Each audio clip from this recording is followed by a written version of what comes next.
The alert hit my phone a sharp tone that froze the entire conference room. One glance at the security feed and the world I'd spent years protecting tilted. My sister Lila was standing in the middle of my apartment, sunlight glinting off the folders she'd pulled from my safe. She wasn't panicked. She was smiling, holding them up like trophies. I was 300 miles away in a federal building, watching betrayal unfold in real time.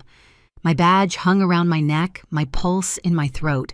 That moment, I didn't yell. I didn't rush home. I just stared at the screen and thought, she really believes the rules don't apply to her. So I made one quiet call, the kind that doesn't end with tears, but with sirens. Before I tell you what happened when those sirens reached my family's front door, tell me, where are you listening from? So I know I'm not the only one who's learned that sometimes justice has to start at home. When people picture families, they imagine warmth. Mine looked warm from the outside. 2 proud parents, a golden younger daughter and me, the quiet one, who worked for the government. We took perfect Christmas photos, the kind that made neighbors comment, "You're so lucky to have each other." Luck had nothing to do with it. It was hierarchy dressed as love. I was 30, working long hours at the Treasury Department, tracking fraudulent securities across international accounts. I couldn't talk about it, not the clearances, not the investigations, not even the cases I'd cracked. My parents assumed I shuffled papers in a cubicle. When neighbors asked what I did, Mom would smile and say Emma keeps the lights on in D.C. I never corrected her. Explaining the truth to people who'd already decided I didn't matter felt like explaining color to someone who'd chosen to live blind. Lila was the opposite, light, loud, magnetic. She had a way of filling space until no one else fit. Growing up, she'd borrow my clothes without asking, take credit for my ideas, and get away with it because she'd tilt her head, laugh, and say, "Oh, Em doesn't mind." I minded. I just learned early that pointing it out made me sound jealous. Our parents loved that version of her charming, ambitious, a future socialite. She'd married young to Grant, a dentist, who drove a new SUV every other year. Their house had an open floor plan and a wine fridge, the kind of things Mom mentioned like merit badges. Whenever I visited, Dad would joke, "Maybe one day you'll have a real job and buy a place like this." I'd smile the same practiced curve I used at federal briefings when senators interrupted me mid-sentence. I wasn't bitter, at least I told myself I wasn't. I'd built a life that meant something. Every folder I touched at work held the weight of national trust. Every password, every clearance test reminded me I carried more responsibility than they'd ever imagine. Still, there were nights I'd sit in my quiet apartment, scrolling through their group photos, captions full of hearts, and feel the same dull ache that started years ago, the kind that comes from being in the picture but never really seen. 2 weeks before it happened, Lila called out of the blue. "You should come home for dinner next Thursday," she said. "We're doing something big, family only." Her tone had that syrupy sweetness she used when she wanted something. I said yes anyway. Maybe a part of me still wanted to believe we could be normal. Maybe I just wanted to stop feeling like a guest in my own family. The night of that dinner, I drove up to my parents' house with the same quiet dread that always came with family gatherings. The driveway was full. Mom's sedan, Dad's truck, Lila's white Range Rover gleaming under the porch light. Through the front window, I could already see her moving around the dining room, laughing radiant like the host of her own show. Inside, the air smelled like rosemary and wine. Mom hugged me too tightly the way she did when she was nervous. "You made it, honey," she said, glancing at my blazer. "Still dressing like a lawyer, I see." I smiled, set down the bottle of wine I'd brought, and took my seat at the far end of the table. Dinner started fine banter, gossip updates on Lila's kids. Then halfway through the meal, she cleared her throat.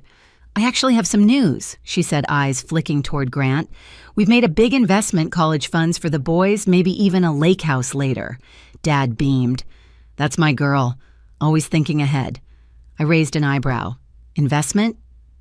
"What kind?" Lila smiled, that practiced smirk that never reached her eyes. "You'll see." She reached down beside her chair, and when her hand came back up, it was holding a thick stack of folders. My folders. She stood holding them high enough for everyone to see. "Found your little savings, sis." For a second, I thought I'd misheard. Then I recognized the labels, serial numbers, Treasury seals, the exact files that had been in my locked safe. Dad frowned. Savings. What's that supposed to mean? Apparently, Lila said, laughing, Emma's been keeping a little nest egg tucked away. Old bond certificates, whatever they are. Don't worry, nothing illegal, just dormant. She waved them in the air like confetti. Mom leaned forward, eyes wide with pride. Emma, that's so thoughtful. You saved all this for your nephews. Thanks for the college fund, Lila said, smirking. Parents beamed proudly. I couldn't move. The room felt too small, the chandelier light too bright. My family was smiling over stolen federal property, and not one of them realized it. I managed to say, Where did you get those? Lila shrugged. From your office. You really should change your lock, by the way. It's practically child's play. Grant chuckled nervously. She's got a point. If I found $500,000 sitting around, I'd probably do the same. Mom swatted his arm playfully. Don't tease. Emma won't mind. I looked from face to face. No one met my eyes. In that moment, it wasn't just about the folders. It was the years of being dismissed, reduced, misunderstood. The slow erosion of being the reliable one in a family that only noticed noise. Lila tucked the folders into her designer purse. We'll make sure the money works for the family, she said. You can thank me later. I pushed back my chair, the sound sharp in the silence. Enjoy your dinner, I said softly. I've got something to take care of. No one stopped me as I walked out. The night air outside was sharp enough to sting. I stood on the porch for a full minute, listening to laughter still leaking through the walls like it belonged to another world. My hands were steady when I pulled out my phone. Years of training had made it muscle memory. I didn't argue. I didn't go back inside. I just scrolled to the secure contact labeled AP Treasury Internal and pressed call. Carter, my supervisor, answered voice-clipped. I need to report a breach, I said. Category 1, federal property in civilian possession. The pause on the other end was short but heavy. You're certain I saw the footage myself, I replied. Subject is known to me. Relation sibling. The words felt surgical, detached, but my pulse thrummed under them. He exhaled. Follow protocol. I'll loop in OIG and financial crimes. Stay put until instructed. Understood. I hung up, then forwarded the camera footage from my security feed to the encrypted channel.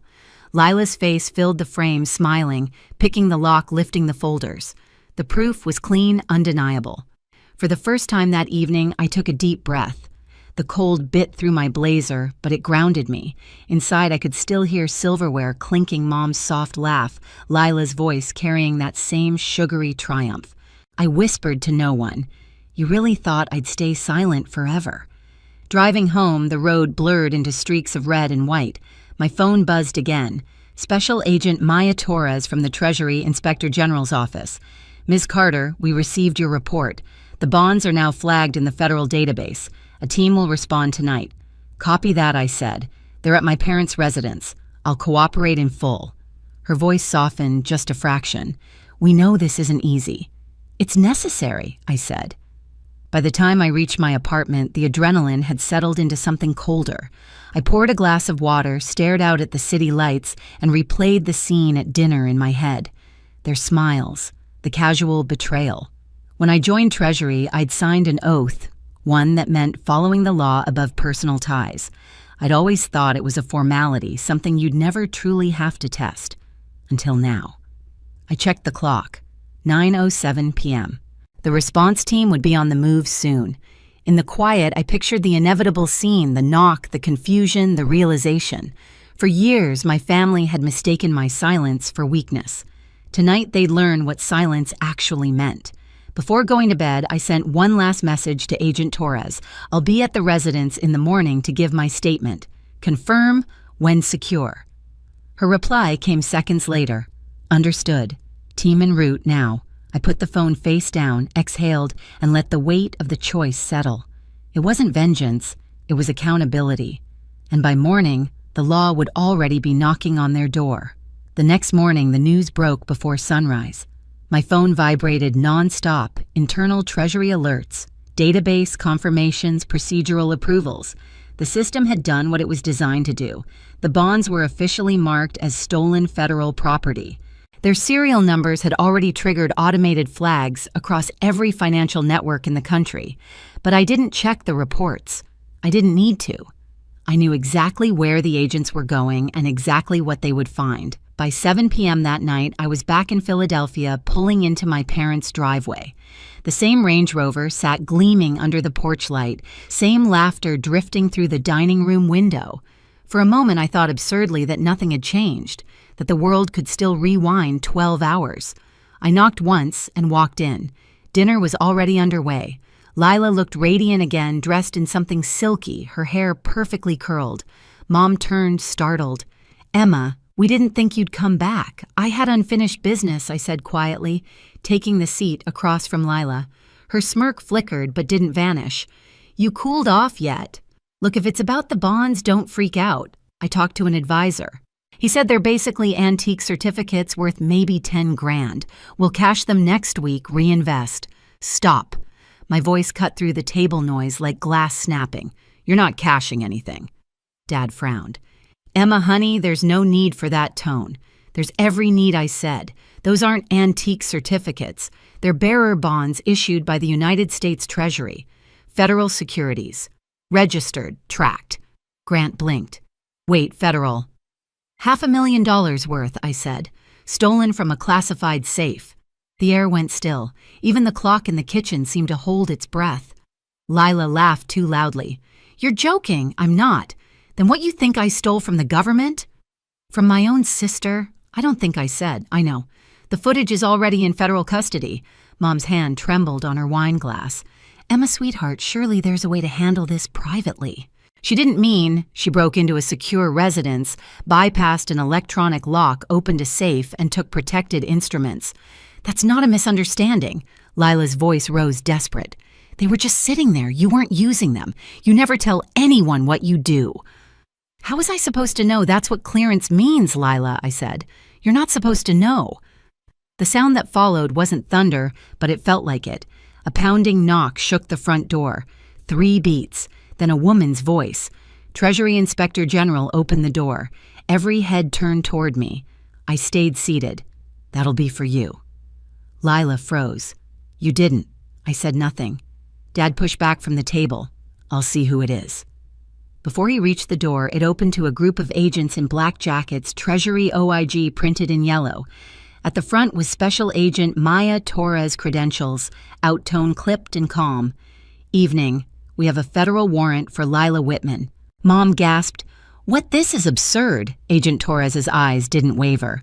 "Ms. Whitman, you are under arrest for theft of government property, defeating federal security measures, and attempted securities fraud." Grant's fork clattered to his plate. "Oh my God." Lila stood so fast her chair fell back. "You can't be serious. She's my sister." "Which makes this worse," I said softly. 2 agents stepped forward. Lila tried to back away, but Torres spoke again, voice steady as iron. "Hands where we can see them." "Mom, do something," Lila screamed. Mom just stared at her, pale and shaking. "Lila." Agent Torres read her rights as the cuffs clicked. The metallic snap sounded louder than any argument I'd ever had in that house. "Emma," Dad said, voice breaking. "She's your sister. She's also a federal offender," I said, "and I'm a sworn employee of the Treasury. If I hadn't reported her, I'd be charged as an accomplice." Torres picked up the purse Lila had dropped. Inside were the folders still sealed. She flipped one open, checked the serials, and nodded. All 3 recovered. "Good work reporting, Ms. Carter." I met her eyes. "Just doing my job." They led Lila toward the door. She twisted back, mascara streaking, voice splintering. "Emma, please. Please don't let them take me. Tell them it was a mistake." I stood. It stopped being a mistake when you walked through my door. The screen door slammed behind them. Outside, red and blue lights danced across the snow-dusted yard. For a long time, no one spoke. The only sound was Mom's quiet sobbing. Dad finally whispered, "How could you?" I looked at him steady. "How could you never believe me?" He flinched.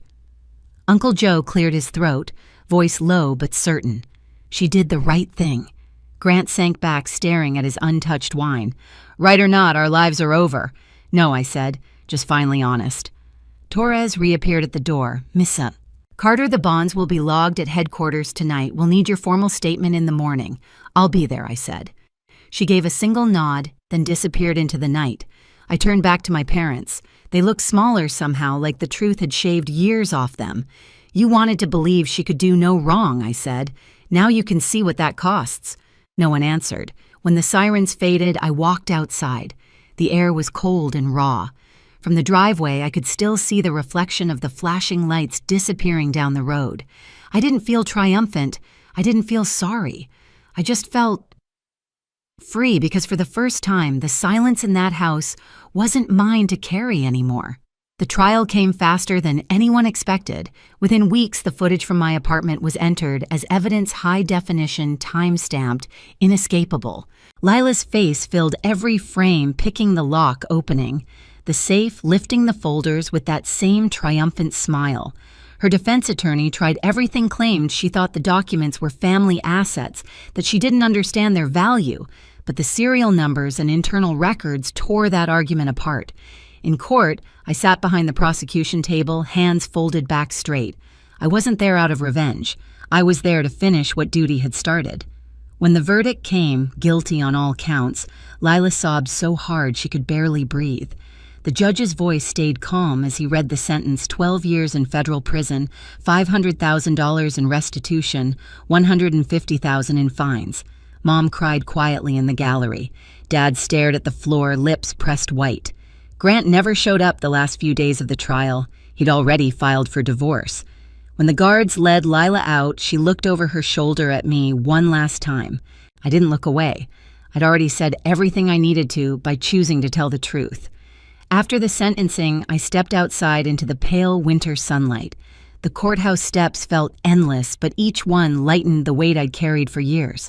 I thought of all the times I'd been invisible at that family table, dismissed, overruled, forgotten, and realized that doing what was right hadn't made me smaller. It had finally made me seen. 3 years later, I was promoted to Senior Supervisory Analyst at Treasury. I led a team of 12 investigators, worked with agents from 6 countries, and earned a commendation for recovering nearly $300 million in stolen securities. At the ceremony, the secretary shook my hand and said, "Integrity, like yours, is what holds this department together." My parents didn't attend. I didn't expect them to. Lila still writes from prison, sometimes letters full of apologies that slide into requests, parole recommendations, money for restitution. I keep them in a drawer unopened. Some lessons have to be learned the hard way. People think justice feels loud and satisfying, like a movie ending with applause. It doesn't. It feels quiet. It feels like breathing again. 3 years later, my apartment feels different, cleaner, quieter, unbothered. The new security system hums softly, the one Treasury paid to install after the case. Sometimes I stand by the window at night looking over the city lights, thinking about how silence used to hurt. Now it's peace. My parents still have a spare key. They've never used it. Maybe that's their version of distance or regret. Either way, I've stopped waiting for them to understand. People still ask if I ever wish I'd handled things differently. I tell them no. You can forgive someone without excusing them. You can love your family and still draw a line they can never cross. If you've ever had to choose between family and what's right, I know how heavy that choice feels. But trust me, doing the right thing will never destroy you. It just reveals who was willing to destroy you first. If this story hit close to home, share yours below, and don't forget to subscribe for the next one.